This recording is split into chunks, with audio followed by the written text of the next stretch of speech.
Sorry about that. For the other video that I did, there's something I do want to add about this deck. So this is kind of like a part 2. I just realized that I didn't showcase the cards appropriately.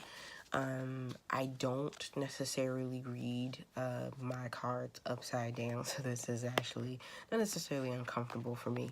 But I will say, if you do reversals with this deck, again, be mindful that with this deck having so much symbology, you will have to either be very intuitive, very already advanced in tarot.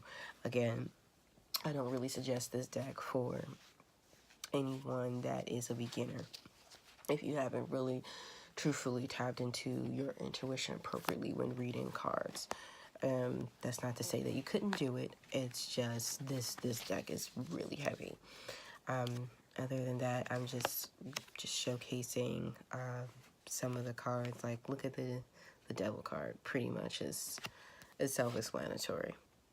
10 of Cups. And again, I have makeup on my fingers. I know I done probably made my deck a little messy, but you know, this is my deck, so it's nobody else's deck. Nobody else is going to touch it.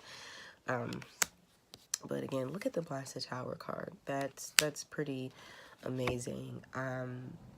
You know, if you want to, you could definitely pause this video to get an up-close look. But if you're already convinced just by looking at this video of the deck, I mean, you should already be convinced by just a couple of the cards. Now, obviously, this deck has been out for quite some time, and there are so many other more decks popping up nowadays.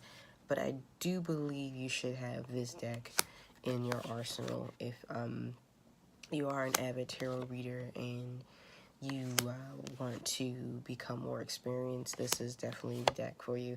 Look at the 5 of Cups. I'm not going to go through the whole one, but again, one of my favorites that I said earlier is a Justice card. That's one of my favorites. And, oh yeah, Princess of Cups. I'm actually glad I've seen that. This will be the Page of Cups in regular decks. And you notice at the bottom there is actually a description.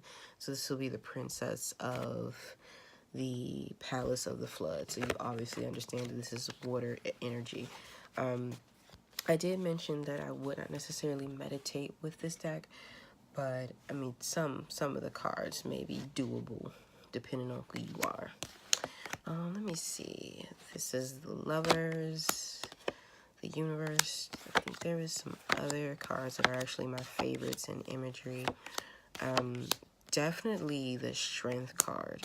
In this deck, the Strength card is known as Fortitude, and I actually like the way that card looks. Here's the Hangman. That's a good one. The Star. The Sun. I know I'm going pretty quickly. The 2 of Cups is actually a nice picture. Nice drawing, nice artwork. Let me see. So again, I'm just going through it, and look at the 3 of Swords. That's pretty much self-explanatory. 3 of Pentacles. Look at the Magician. If that doesn't speak Hermeticism, I don't know what does. And look at the Empress card. But I will be doing a yeah, okay, here we go. Fortitude. I will be doing a review on Miss Cleo deck that I had mentioned earlier, but I just wanted to, you know, extend the video that I previously did because I kind of gypped everybody. But that's pretty much it.